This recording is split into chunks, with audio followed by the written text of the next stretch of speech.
So there's a lot of traffic on James Farm Road, especially between Armstrong Road and Oronoque Lane.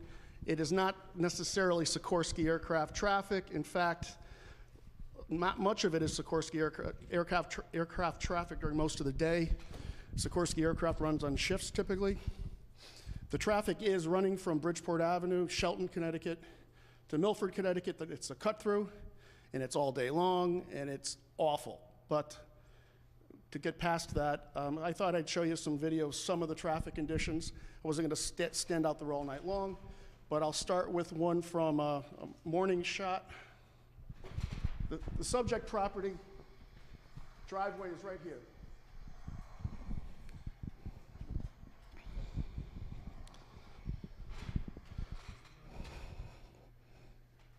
Where's the driveway, Joe?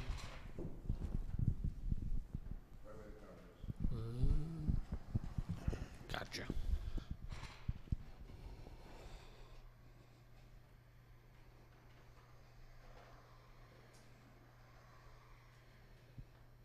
You can see that the cars get to the end, and most of them take a left.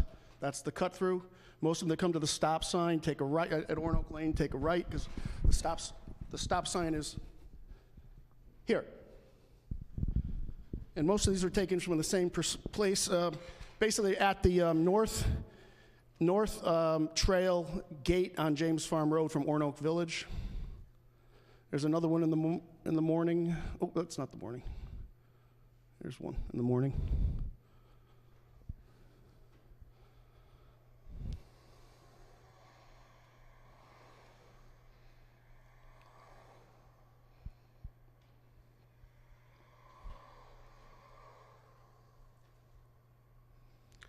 Now, I've got a lot of these. I'm not going to play them all. I've got it all in flash drive. I'm going to submit 2 flash drives into the record. But here's just a couple that I think you need to see. This is in the afternoon. And again, watch this. You can see the circulation down there where they're turning. As they're going south on James Farm Road, most of them are taking a left. As they come up north on James Farm Road, most of them have taken a right. And that driveway is the epicenter of all this traffic. And what's being proposed is one driveway serving one house.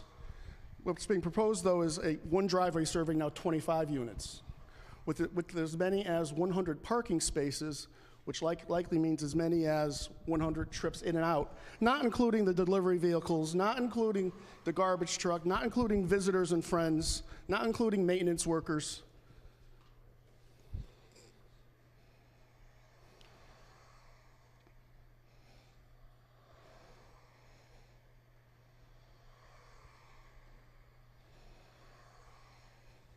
And we'll do it.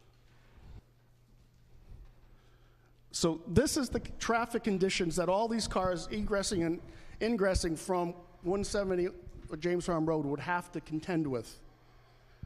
That doesn't include, like I said, other types of traffic coming in and out of the property.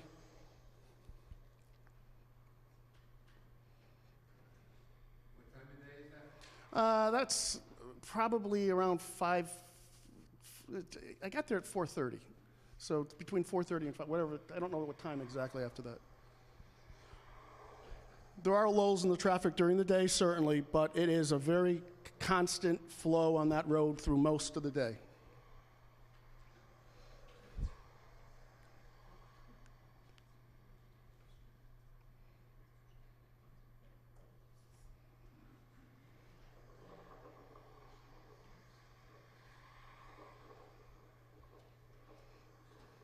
Now, one of the things that I find interesting is how fast cars really go on this road. I believe that the average speed that the police have recorded should not include the 10 to 15 mile per hour vehicles, because that's not reality here. And I couldn't believe how fast this guy was going. I just barely caught him.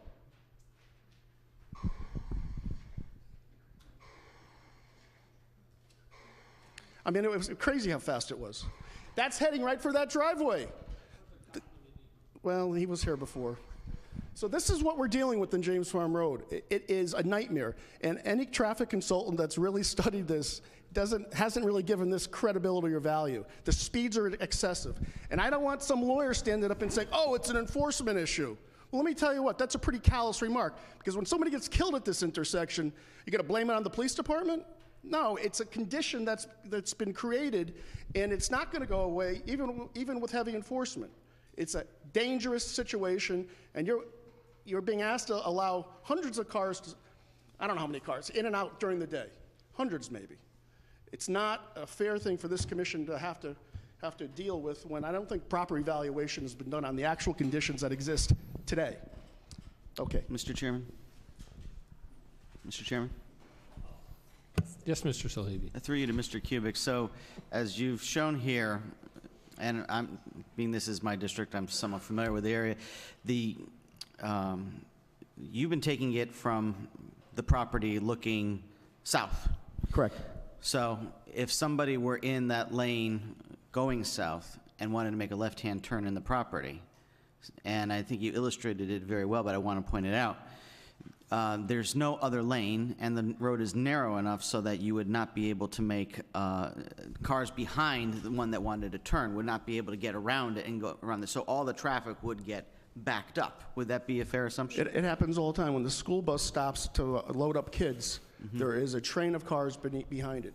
When the garbage truck is loading up garbage and has to stop and blocks one lane, there is a train of cars behind it. And all these, it's all of these conditions that add up to a very dangerous situation at 170 Orinoco Lane.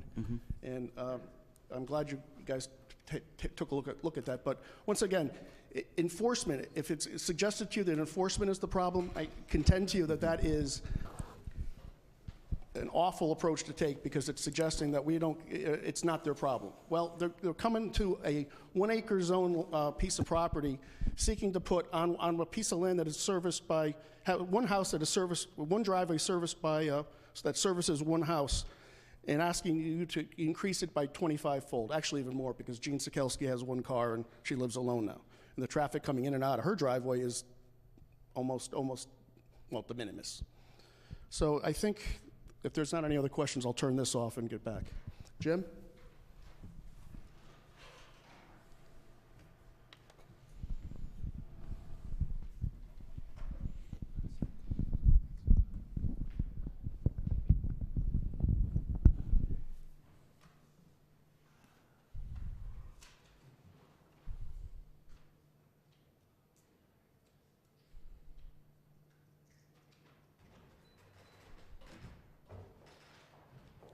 And I have 2 flash drives of all the video I have on that iPad here to submit.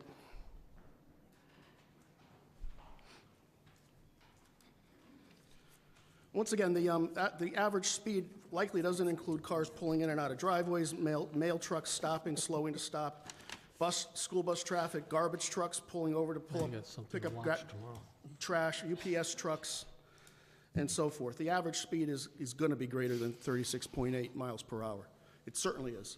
And the guy, that rocket ship you just saw, he had to have been going close to 65 miles per hour as he came around the corner. All right, so 100 parking spaces is being called for. That suggests 100 cars. I think the traffic expert did a great job at talking about that. But again, it talks about the number of cars they're expecting to be in there, but there's no place to park otherwise. There's no parking on James Farm Road. It's too narrow, especially in that location. You can imagine school buses stopping and loading up 50 kids and delivering them to the schools. I mean, there's 25 units, 2 kids per unit, maybe. It's going to hold up traffic. You're going to have kids standing out there waiting for the bus when you got a rocket ship flying by. It's scary to even think about. All right, so there was a little talk about emergency vehicle access. Mr. Ezek's concerned about the traffic coming to emergency vehicles getting to his house. He lives south of Orinoco Lane. I live north of Orinoco Lane. Well, we're concerned about north of Orinoco Lane, too, when this sewer goes in and it's going to take 6 months to build. And literally the traffic, the ambulance, the emergency, the first responders to get to my parents' house are going to have to go all around to Warner Hill Road. So we have the delays on the north side of Warnock Lane as well as the south side. So both sides will be affected now. 795 only affected one side. Now it's both sides. And I have a little map on a board that says emergency vehicle routes from firehouse during sewer construction.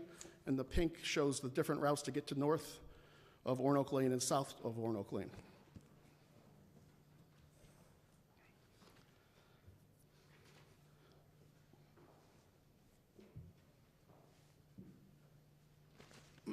Mr. Deputy Chief Gottfried wrote a report concerning time delays in getting emergency access to points south of Warnock Lane during sewer construction for 795 James Farm Road.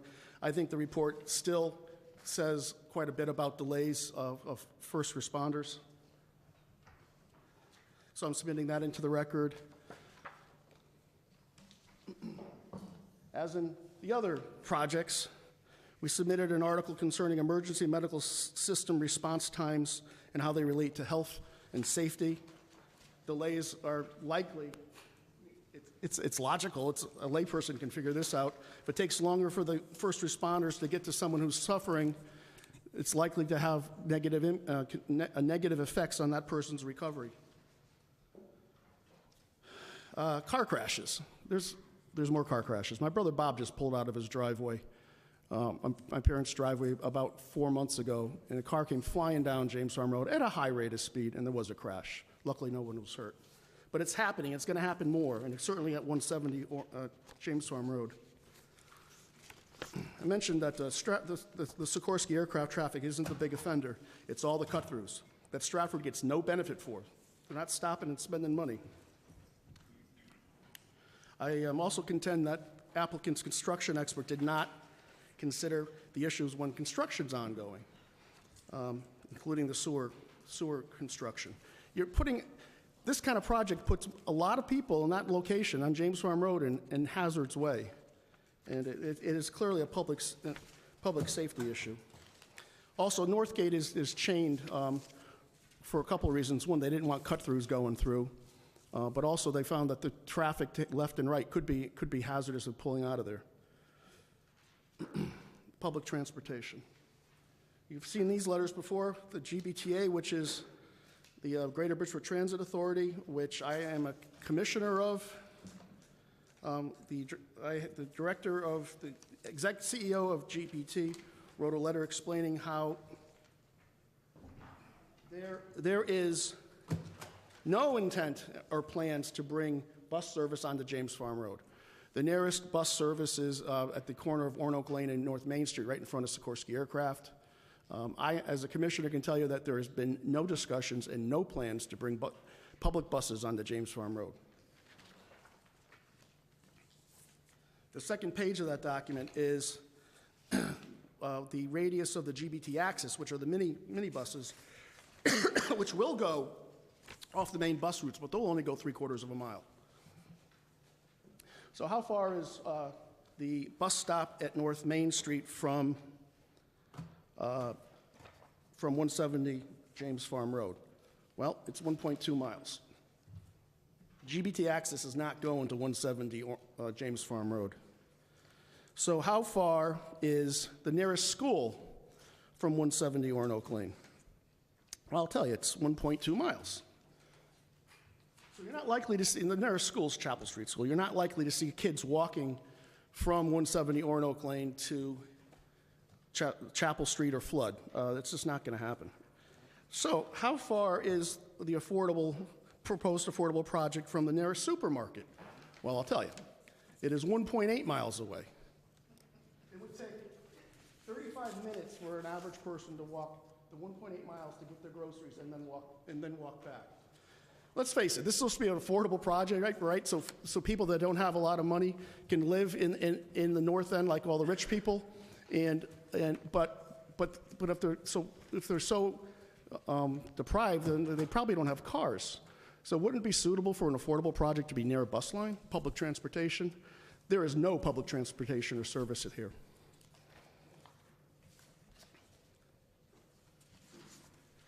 Which means you're going to expect there to be motor vehicles, you're going to expect there to be lots of cars on the property.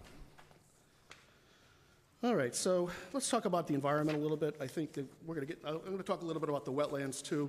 But you guys have seen this natural diversity database documentation before from the state of Connecticut. This is the map talking about where it is expected that there may be sensitive or endangered species. There's a little yellow highlight mark made in this large bubble in the north end. That's where this property is located. That's where 170 Ornoak Lane and 1180 James Farm Road is located. Oh, by the way, if I said walking distance from 170 Ornoak Lane, I meant 1180 James Farm Road. I'm sorry. So we're right in the middle. We're right in a natural diversity database area, which suggests that there are species that we need to be concerned with, this being like a box turtle or other animals. There's been no attempt to give a determination as to what's on those properties. So the wetlands, historically, the property behind the firehouse was wet. My father picked blueberries for his wedding pictures there. There was lots of high bush blueberries in there. It was filled in by the golf course. And I was not surprised when it was determined that there were additional wetlands behind the firehouse. It does not surprise me at all. The whole area was wet. The 17th fairway and the 18th fairway had many, many wetlands on it. But I'm also I'm surprised that the applicant didn't pick up the issue of the wetlands in James Farm Road across the street. That property used to be owned in part by my family. Ray Kosh owned some of it. You can see the skunk habits from the road right down the hill in the springtime. It's always been wet.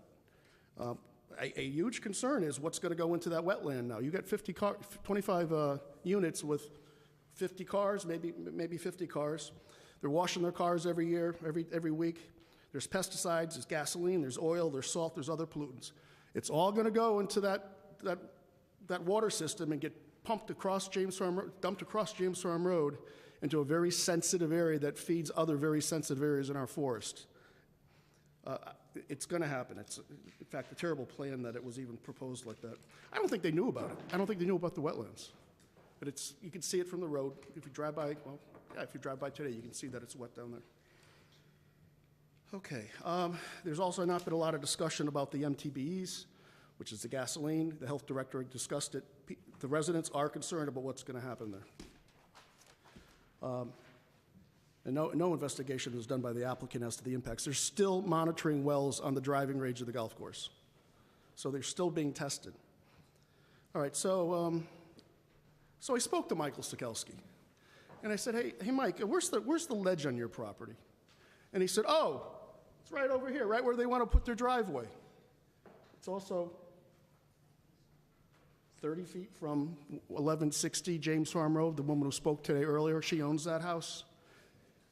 It's ledge, and you've seen photographs. I think Tim Casey gave you some, but here's some more of that escarpment.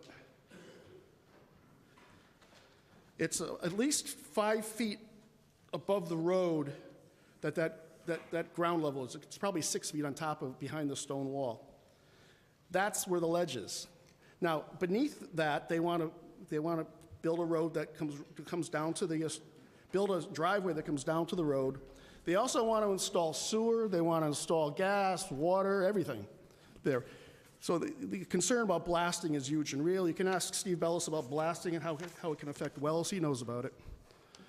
It's a real problem with wells, and especially with 1160 James Farm Road, literally 10 yards from where this blasting is going to occur. There's going to be, nothing's 100% in this world. But it doesn't take a rocket scientist to believe that blasting next to a house is going to cause damages.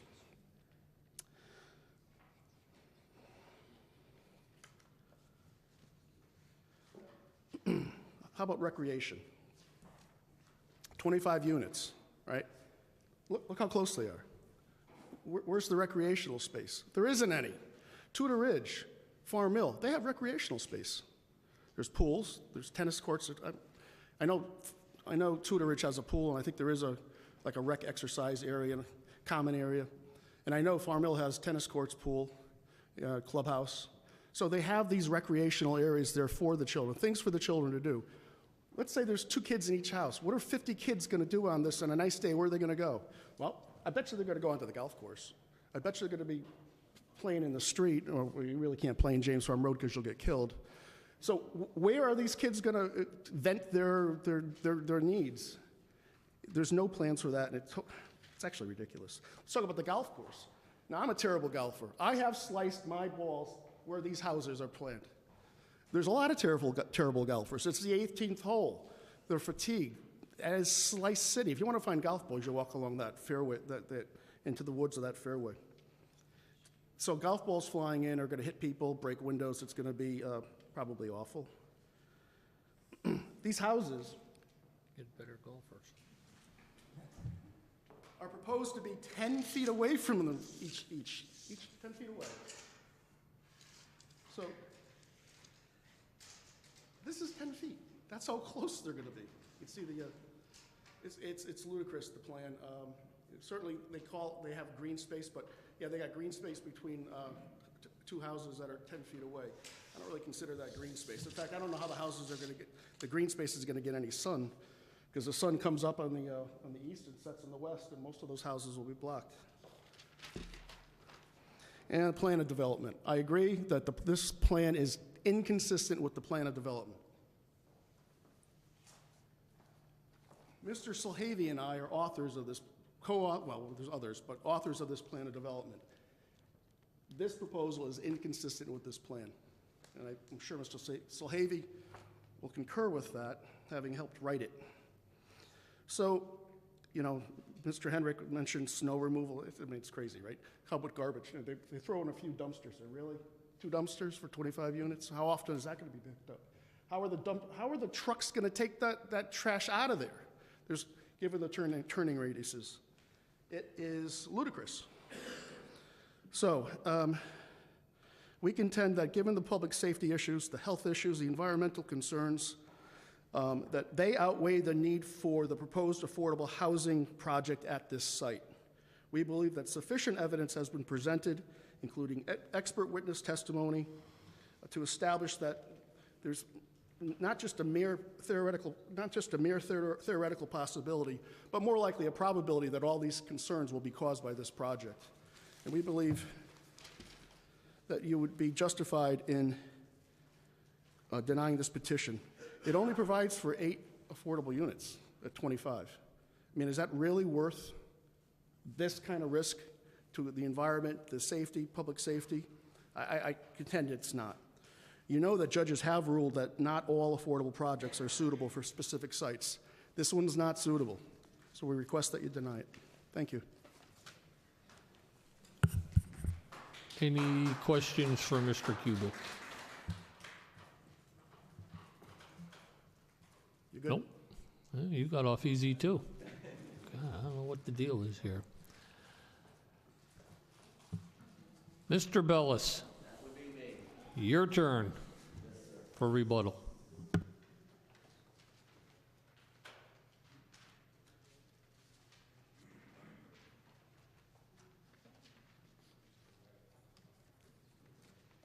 Can we take a 2-minute break before? Yeah, I'm fine with Good that. idea. Yeah. Yeah.